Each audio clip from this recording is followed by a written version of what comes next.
Hello student, स्वागत है आपका मेरे यूट्यूब चैनल में। आज हम लोग पढ़ने जा रहे हैं क्लास 9th की मैथमेटिक्स का चैप्टर 1। यहाँ पे क्लास 9th में चैप्टर 1 का नाम है संख्या पद्धति। संख्या पद्धति में हम पढ़ेंगे संख्याओं के बारे में। अब देखिए संख्याओं की शुरुआत कहाँ से हुई है। सबसे पहले हमने पढ़ना प्रारंभ किया तो हमने वस्तुओं को गिनना आरंभ किया। गिनने के लिए हमको किन संख्याओं की आवश्यकता हुई। अब गिनने में जो संख्या प्रयुक्त होती हैं उन संख्याओं को हम बोलते हैं प्राकृतिक संख्याएं। देखिए प्राकृतिक संख्याएं क्या है। प्राकृतिक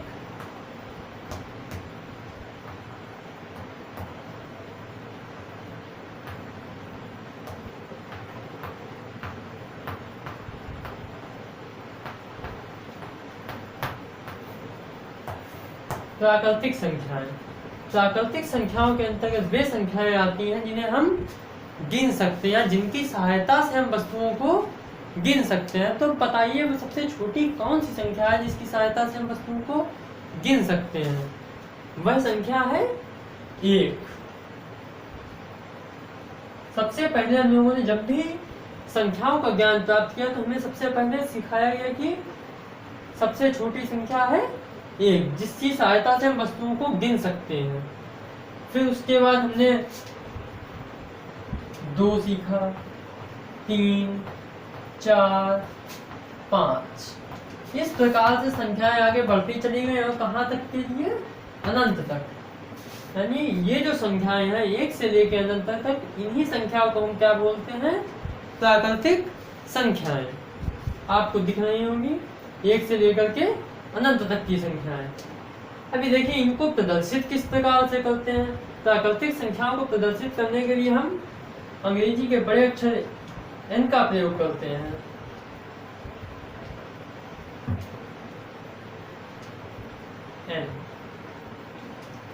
n जो है ये इन सभी संख्याओं का संग्रह है जिसे हम बोलते हैं प्राकृतिक संख्याएं। तो आप लोग समझ चुके होंगे कि प्राकृतिक संख्याएं क्या होती हैं। तो ये प्राकृतिक संख्याओं के बाद में आता है पूर्ण संख्याएं। पूर्ण संख्याएं क्या है? देखिए पूर्ण संख्याएं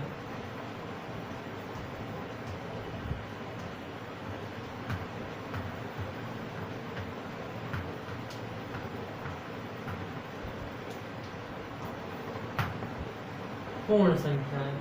देखिए पूर्ण संख्याएं क्या होती हैं। पूर्ण संख्या उन संख्याओं के संग्रह को बोलते हैं। इससे पहले हम लोगों ने प्राकृतिक संख्याओं का संग्रह पढ़ा। अगर हम प्राकृतिक संख्याओं के संग्रह में शून्य को और सम्मिलित कर दे, शून्य अर्थात 0 को और मिला दे, तो ये हमारी बन जाती हैं पूर्ण संख्याएं। और पूर्ण संख्याओं को हम W से प्रदर्शित करते हैं। किस प्रकार? देखिए W इक्वल टू 0, 1, 2, 3, 4 अनंत तक। तो इससे यह स्पष्ट है कि 1 से लेकर के अनंत तक की जो संख्याएं थी वो कौन सी संख्याएं थी? प्राकृतिक संख्याएं। कौन सी संख्याएं हैं? प्राकृतिक संख्या। तो इससे स्पष्ट है कि प्रत्येक प्राकृतिक संख्या एक पूर्ण संख्या होती है। तो यहाँ पे हम लिख लेते हैं जो आपको आगे काम आएगा या एग्जाम वगैरह में इससे संख्याएं पूर्ण संख्याएं होती हैं। ये तो अब पूर्ण संख्याओं के बारे में तो हम लोग पढ़ चुके हैं। अब इसके बाद आती हैं पूर्णांक।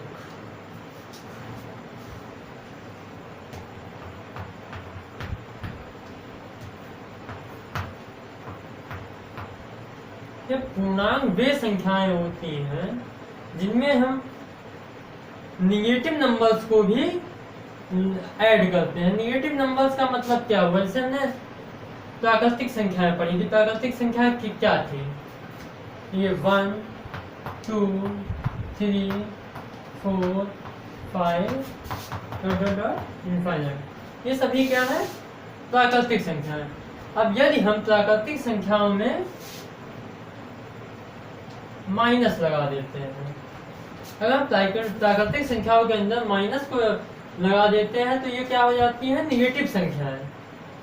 या इनको हम निगेटिव नंबर्स भी बोलते हैं। अब पूर्णांक के अंदर कौन कौन सी संख्याएं आती हैं? देखिए, अगर हम निगेटिव नंबर्स को यानी मतलब निगेटिव प्राकृतिक संख्याओं को और पूर्ण संख्याओं को, पूर्ण संख्या जैसे 0, 1, 2, 3, 4, 5, ये क्या है? पूर्ण संख्या है। यदि हम इन सारी संख्याओं को एक साथ लिख दें तो ये क्या बन जाता है? पूर्णांक। जैसे देखिए, पूर्णांक को हम प्रदर्शित करते हैं जेड द्वारा। पूर्णांकों को हम जेड द्वारा प्रदर्शित करते हैं। पूर्णांकों के अंदर देखिए यही सारी संख्याएं आ जाएंगे। इनको हम किस प्रकार से लिखते हैं? देखिए, जो ऋणात्मक संख्याएं नेगेटिव नंबर्स होते हैं वो क्या होते हैं? हमेशा 0 तथा पॉजिटिव संख्याओं से छोटे होते हैं, इसलिए हम इनको इसके बाएं तरफ लिखते हैं। जैसे देखिए, ये अनंत से इधर मतलब माइनस इनफाइनाइट से स्टार्ट होती है। हम किस प्रकार से? ये देखिए, -3, -2, -1। तो इससे क्या पता चलता है? इस -1 के इस तरफ की जितनी भी संख्याएं ये कैसी हैं? यही संख्याएं तो हैं। ये क्या थी? निगेटिव प्राकृतिक संख्याएं, मतलब ऋणात्मक प्राकृतिक संख्याएं। तो ये सारी ऋणात्मक प्राकृतिक संख्याएं हो गई। अब इसमें हमने क्या किया? इन सभी पूर्ण संख्याओं को और जोड़ देते हैं। जैसे 0, 1, 2, 3, 4 इनफाइनाइट। तो इससे हमको क्या पता चला कि पूर्णांकों के अंदर वे सभी संख्याएं आ रही हैं जिसके अंदर निगेटिव प्राकृतिक संख्याएं तथा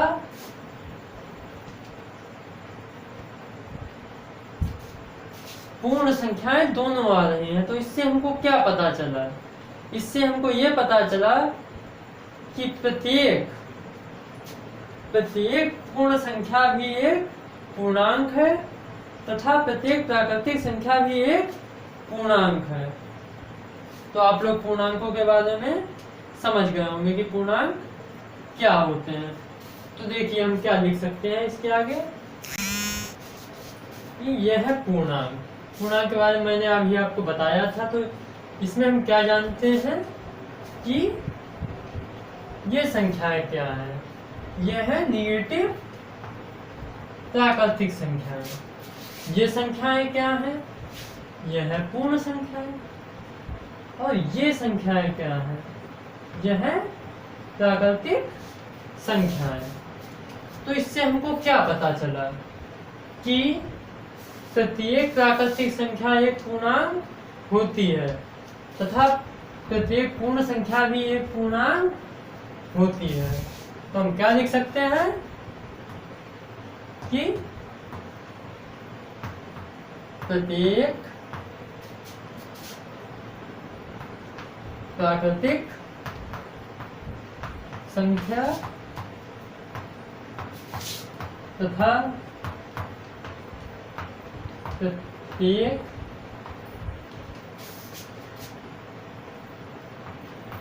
पूर्ण संख्या एक पूर्णांक है। ये एक इम्पोर्टेंट क्वेश्चन है, ये भी पूछा जाता है। तब इसके बाद आते हैं हम परिमेय संख्याओं के ऊपर। अब परिमेय संख्या देखिए क्या होता है। पूर्णांकों से के बारे में तो आप समझ ही चुके होंगे। देखिए, पूर्णांकों में एक चीज और आपको बता दें कि ये पूर्णांक बोले जाते हैं निगेटिव पूर्णांक, मतलब ऋणात्मक पूर्णांक, और ये 1 से लेके अनंत तक बोले जाते हैं धनात्मक पूर्णांक। तथा ये शून्य भी इस पूर्णांक में ही एक सम्मिलित होता है। ना इससे ये स्पष्ट होता है कि ये ना तो धनात्मक पूर्णांक है ना ही ऋणात्मक पूर्णांक है। चलिए, पूर्णांकों से आगे बढ़ते हैं और परिमेय संख्या की ओर चलते हैं। परिमेय संख्या, ये परिमेय संख्या क्या होती है? परिमेय संख्याएं, परिमेय संख्याएं वे संख्याएं होती हैं जिन्हें हम P/Q के रूप में लिख सकते हैं, मतलब P/Q के रूप में लिख सकते हैं परिमेय संख्याएं। परिमेय संख्याएं मतलब रेशनल नंबर्स, यह है परिमेय संख्याएं। ठीक है, वे संख्याएं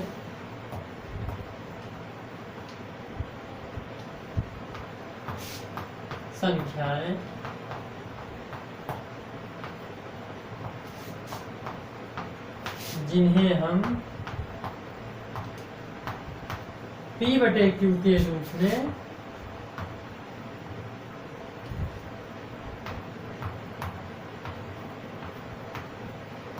में लिख सकते हैं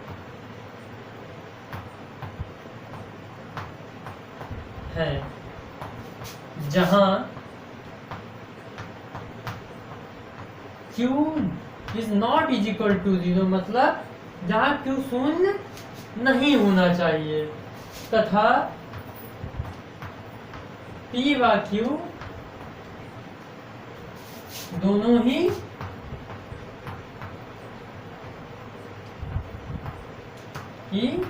पूर्णांक होते हैं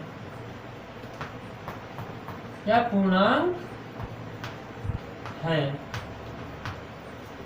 तो आप लोग देखिए क्या होता है परिमेय संख्याएं। परिमेय संख्याओं की परिभाषा तो आपके सामने है कि मतलब वे संख्याएं जिन्हें हम इसे इस प्रकार से भी, अगर हम इसको संग्रह के रूप में लिखें तो किस प्रकार से लिखते हैं, तो परिमेय संख्याओं को हम Q से प्रदर्शित करते हैं।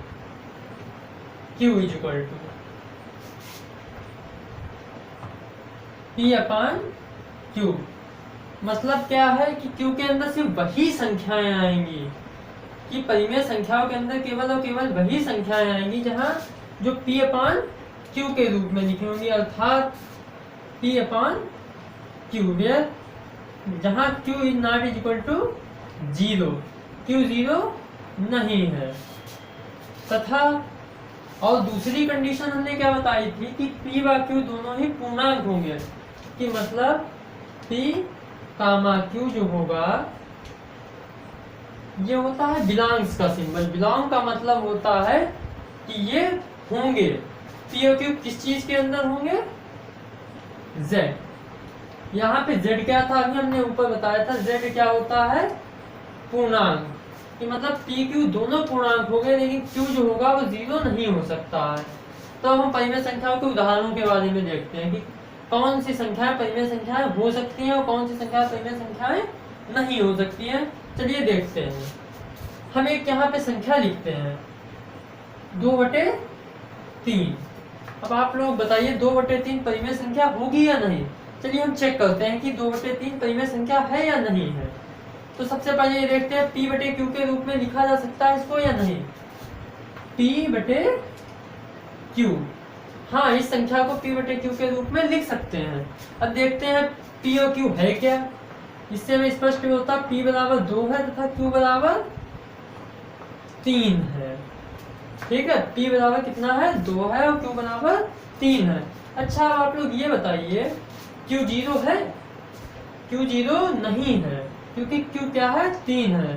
तो हम क्या लिखेंगे Q is not is equal to 0, मतलब Q 0 नहीं है। अब दूसरी कंडीशन की तरफ आते हैं। पहली कंडीशन तो हमारी फुलफिल हो गई। अब हम आते हैं दूसरी कंडीशन की तरफ कि मतलब PQ दोनों है वो पूर्णांक है या नहीं है। तो देखते हैं, ये बताइए 2 एक पूर्णांक है, 3 भी एक पूर्णांक है। तो इससे क्या स्पष्ट होता है कि अतः 2/3 एक परिमेय संख्या है।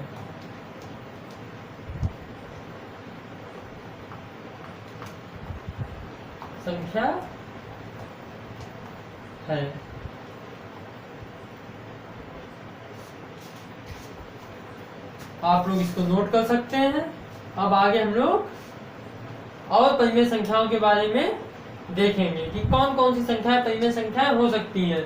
तो हम ये चेक करेंगे कि जो हम लोगों ने ऊपर संख्याएं पढ़ रखी थी, पूर्ण संख्याएं, प्राकृतिक संख्याएं तथा पूर्णांक।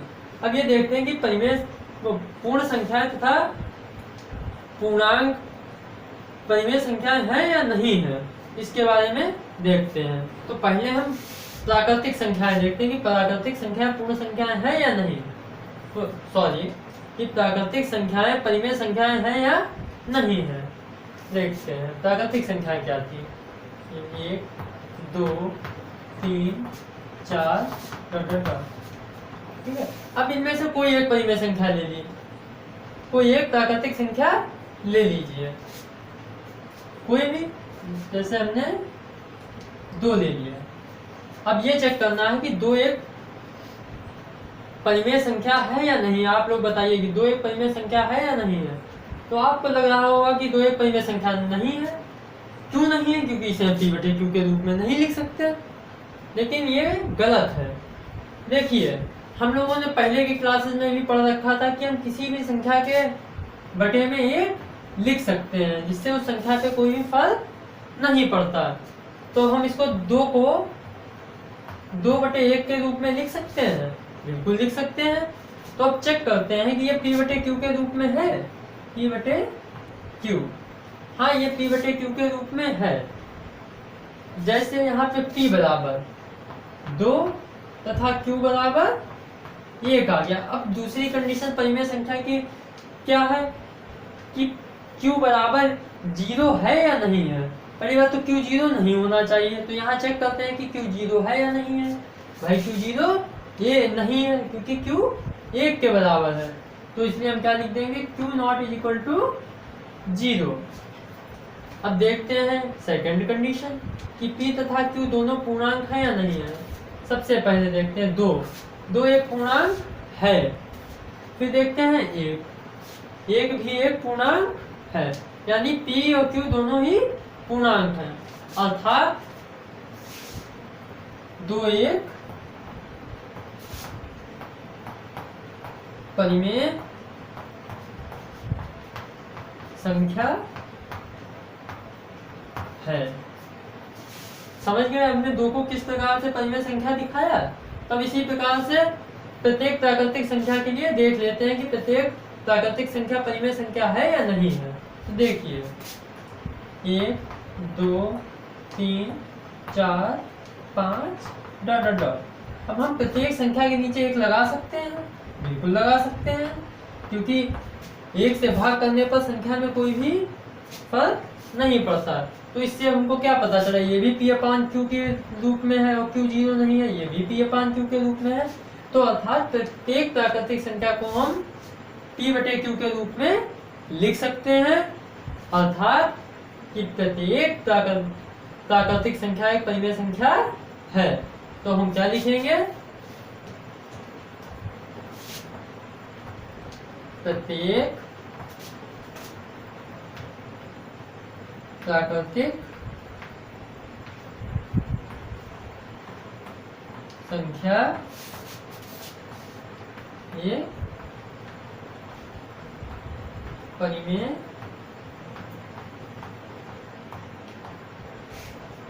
संख्या है। अब हम लोग पूर्णांकों के लिए देखते हैं।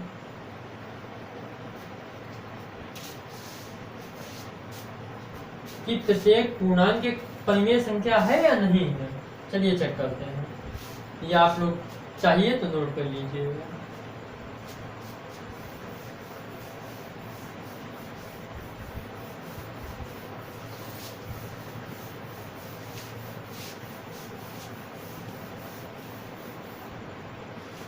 देखिए, पूर्णांकों को चेक करने के लिए सबसे पहले हम लिखते हैं पूर्णांक, कि पूर्णांक क्या होते हैं।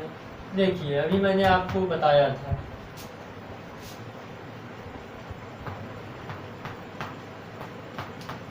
शून्य 1 2 3 ये सभी क्या है, पूर्णांक है। अब कोई एक पूर्णांक ले लेते हैं, जैसे हमने ले लिया -3। अब हम -3 को चेक करते हैं कि -3 एक परिमेय संख्या है या नहीं है। देखिए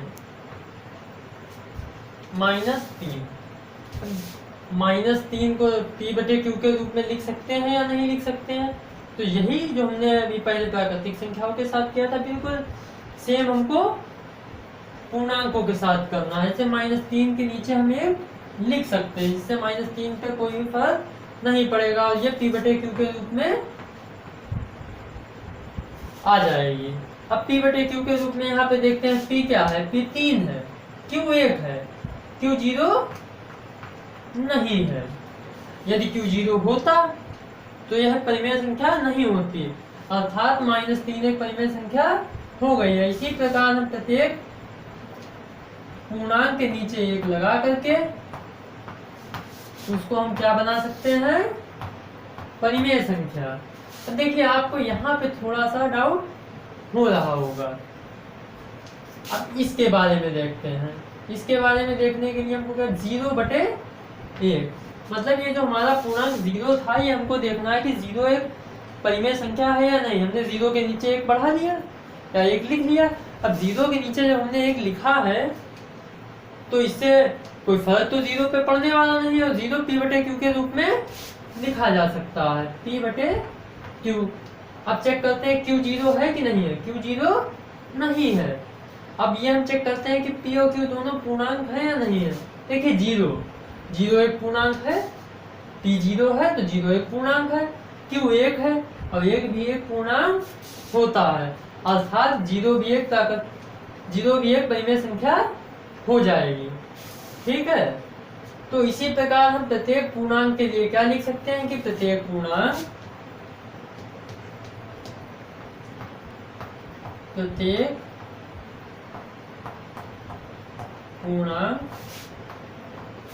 एक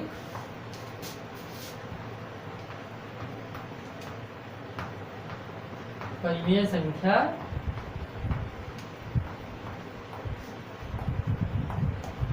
है।